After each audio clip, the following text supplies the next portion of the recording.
डेरा production की तरफों जुल्फकार कंवल दा सारे दोस्तें को सलाम कबूल थी वे। चंद मिनट की हाज़री तुसां दोस्तें वास्ते सिर्फ दो चार बंद। ओ मिल पाए मुझे मुंदरे चा हन दर्द बकाट दी कौ आइए। ओ मिल पाए मुझे मुंदरे चा हन दर्द बकाट दी कौ आइए। जिमें पक्षी फड़क दे पिंजरे विच यकदम फड़काट दी कौ आइए। और जिमें ना आया उवें ना वंज तू ना वंज कुरलाट दी कौ आइए।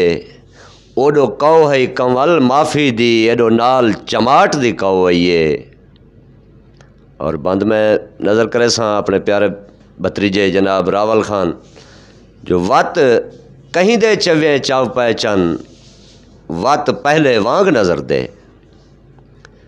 वत कहीं दे चवे चाव पै चन वत पहले वांग नज़र दे। वत गाली हन वख थीवण दियां वत दिल ते दांग नज़र दे।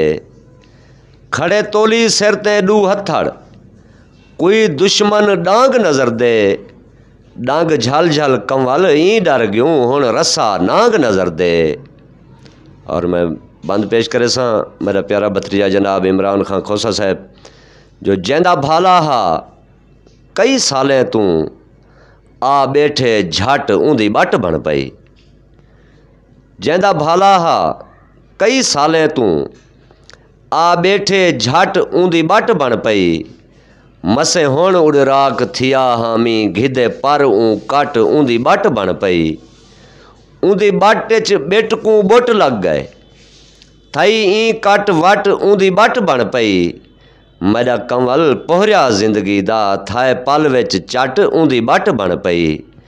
और मैकू पींघा लाही नहीं भुलद्या नहीं भुलदा लड़ उह वण याद है। जरे दोस्त प्रोग्राम मेरा दे बैठो तुसा दोस्तें की नज़र जो मैकू पींघा लाही नहीं भुलद्या नहीं भुलदा लड़ उह वण याद है।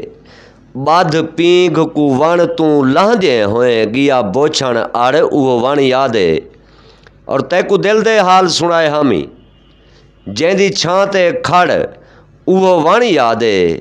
जिथ कंवल झट विच झेड़े दे बन गए हन झड़ उह वण याद है। और आखिरी बंद जो तेरी खेलदी ढेल बेहोश किते कवड़ीज दिखा मता होश आवे।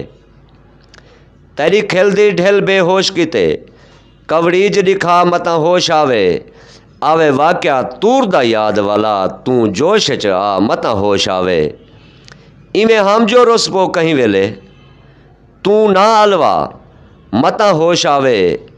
पाए होमू कंवल पेरें विच पा बंदियां ला मता होश आवे मता होश आवे।